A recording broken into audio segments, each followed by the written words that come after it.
Well, first of all, welcome to Jungle Jim's Eastgate. How many of you have been here before? Okay, so some newbies. Good, good. That's always good. And I am Colonel D of Colonel D Gourmet Herbs and Spices. And it's so nice to have a group like yourselves. Let's see if I get this right. This is the Sherwood Forrest Garden Club? Yeah, got it. Oh, okay. I'm crazy about Robin Hood, so I've been humming his theme the whole day, just kind of waiting for this. So tonight we're going to talk about safe edible flowers, and I'm going to stretch it just a little bit from the flowers to maybe some other parts of the flower and plant that we eat, but you don't think about. Like if I talk about basil, everybody knows, well, we're talking about the leafy part of the plant. That's what we eat. But a lot of times you don't realize just how much of a plant you consume. I actually sent off to California, which is the only place to get edible flowers this time of year. As you know, ours aren't blooming yet. I got some great little brown stubs sticking up. So they sent a small grouping here, not nearly everything that is edible. And they sent me one here that has me scratching my head. There's no description that came with them, but we're all going to try to guess on what those are as we get to those. Now, a lot of the things that I have here, or several of the florals that I have, believe it or not, my biggest sales go to mixologists, because they're now making tinctures and so on to go in mixed drinks, kind of like they used to back in the olden days. And so they are using a lot of florals for that. Things like hibiscus, you know, that's one that it's a wonderful tea all by itself, but it's also something that our mixologists use a lot. And I'll pass these around. Any of these that you want to take out, if you want to, these are wonderful to chew on. Grab a little piece and chew on it. It's a very flavorful thing to have. Then here's the chamomile flower.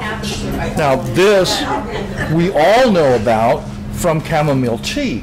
Okay, it's very restive. It has that kind of quality to it, and so this is often used in decoctions or teas, tinctures, things of that nature, where you're going to actually relax. And I'm seeing one that's not even up here that kind of goes along with that. Lavender is another that is very restive. So if we've got a lavender tea, and I laughingly tell people, you're going to have to sign a release that you will not operate heavy equipment if you drink this tea, because it will really put you to sleep in a heartbeat. We've got a whole big jar of it in the back. We'll pass that around, share it after the meeting. Then this one, this is calendula. Does anybody know calendula? And what's its other name? A lot of times we don't know that. This is one of the few flowers that we actually know the Latin better than we know the common. Its common name is pot marigold. Now we normally think of marigold as the tagetes variety, which is what we plant to keep the little varmints out of our flowers. But this one is actually quite flavorful and very good. So this was used even back as far as Shakespeare. That's where it got the name pot. They would go out in the morning, pluck the petals off of the flower, and then put it in the pot of whatever they had cooking over their open hearth stove. So that's the marigold. And I believe that that's what they have sent us here. So this is really what it looks like when it's sort of fresh, and this is what it looks like when it's dry. So that's the calendula or pot marigold. Now, I know nobody here has ever made elderberry wine. Okay, whatever. But the flowers of the elder plant are awesome. They're really very, very good. They make a wonderful tea. They've got a really nice aroma, and the elder grows very abundantly in our area, so it is something that you can get your hands on quite easily. Now, while I'm talking about that, let's back up a little bit and say the very thing that you want to watch out for if you're going to eat flowers, make sure you know where they came from, because it's real easy to get pesticides on them. So if your neighbor is out spraying for weeds and you've got flowers growing there next to the fence row, it may not kill the flowers, but it may not make them very good for you if you eat them. And then the one real tricky one is the systemics. Make sure if you've used a systemic on your plants that is one that doesn't have harmful effects on you. So know where your flower has come from, and if I don't have any knowledge, I'm going to simply back away and I'm not going to eat it at all. That's very, very critical. And that's why it's important to me to know my sources and why I get these things from where I get them, because I know I can rely on them to give me something that I can really use and not hurt everybody that gets it. Now this is an interesting one. This is jasmine, and most people think that the jasmine flower is what makes jasmine tea taste so good, and usually vendors of jasmine tea will throw a few flowers in there, but that's for eye appeal. Has nothing to do with flavor. The jasmine flavor that you're getting is the jasmine oil that has been used in that, and the oil is much, much richer and deeper and able to marry up with the tea and actually soak into the tea leaves that are used to make the jasmine tea. Okay? So there's jasmine, and that too is a little bit restive, a little restful.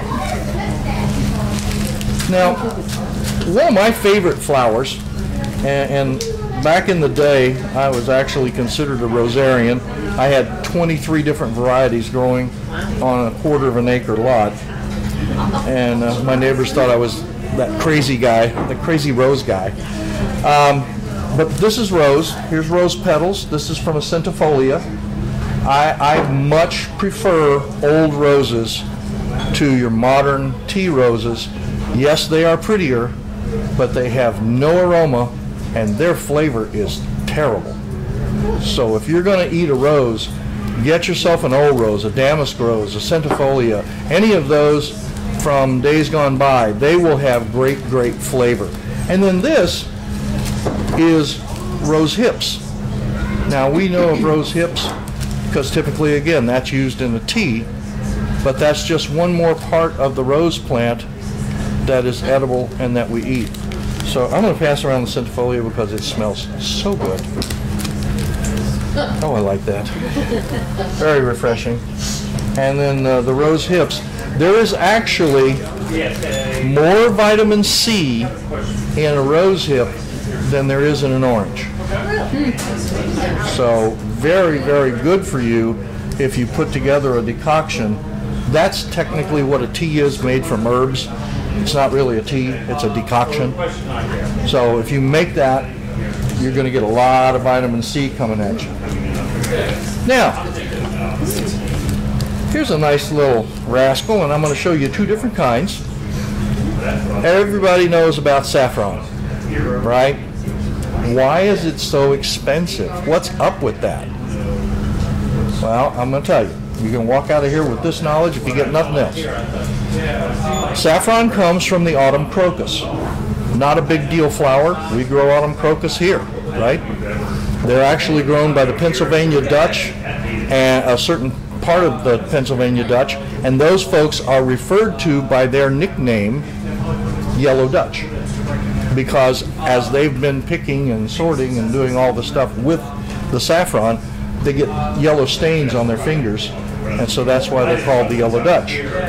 Now what happens is the autumn crocus will open up, a stem will come out of the middle of the flower.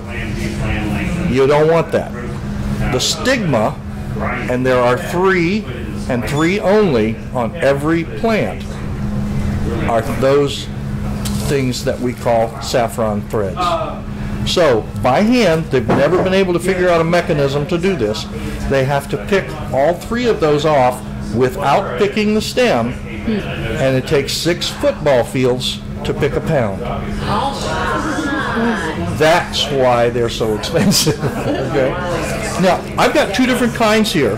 I've got the Spanish, which is often considered the culinary finest, but it's going to have a mix. Let's see, this is the Spanish. Yes, let me get the right one in my hand. It's going to be a mix of red stigma and gold stigma. Oh, Alex wrapped this up like it was a Christmas present. Now, if you can see that, there's both, I'm going to try to tip that up without pouring them all over. There's red and gold stigma there, all right? They will all turn gold when they're proofed in warm water. And most of your recipes that call for saffron, that is exactly what they're going to have you do, is they're going to have you proof it so that you can use it and get the full benefit. The thing to think about saffron is that for several thousand years before they ate it, they used it to dye their clothing. That was one of the methods to get yellow cloth. Now, I always say, imagine the party that was happening, and this guy is sitting there going, hey, you know that stuff we dye our clothes with? Let's eat that. That was a party. That boy had too much to drink that night. So this is from Kashmir. Okay, and Kashmiris, the Middle Eastern section of the world is just about as crazy about saffron as Spain and the part of Europe that shares in the loving of the Spanish saffron, but with one slight difference. They only prefer the red threads. They do not use or pick the gold threads. And so consequently that makes this one more expensive, even though the other one is considered to be really culinarily better. So it's an odd twist of fate there, but Kashmir has been using it for years and years, and we are just now, in our culture, we are just now embracing the florals to put in our food. The Middle East, a floral is a staple. They'll use that as quickly as they'll use peppercorns or as quickly as they'll use, basil or tarragon. It's always present, and it's most often used savory, not on desserts, but on meats. And that's really difficult for us, and we're just now kind of learning that and pulling that into our cuisine. A real good example of that is we have a mix over there called Ras Al Hanout. Has anybody ever heard of Ras Al Hanout? Loosely translated, it means top of the shop or best that I have. Now, think about the Middle East. Over there, I'm not unique. There's one of me on every corner, much like gas stations are here. Okay? So there's spice shops everywhere. Every market, every bazaar that you go to, there'll be at least one and usually 2 or 3 different spice shops. So each shop takes what they consider to be the very best that they have to offer, and they'll mix that up, and when they're done, that's called Ras Al Hanout. At least 3 to 4 of the ingredients in that will be a different flour. And it will range anywhere from 22 different ingredients to the max is usually around 55. So it is quite a potpourri, if you will, of spices. It's just a real hodgepodge. But each group, I mean, they take it very seriously when they create their Ras Al Hanout. Oh man, it just, that's the way it's going to be. Now, I'm going to pass these around too, and if anybody can figure out what this little red guy is over here, you can like to share it with the class. I'd love to know, because I have no idea, but I did eat one earlier, and it is edible, so I'm still here. But we've got, I think, some violets there. There may be a viola. a calendula, and it's small enough to be a Johnny Jump Up, but it's not, because a Johnny Jump Up looks like a violet, and that's easily one of the edible flowers.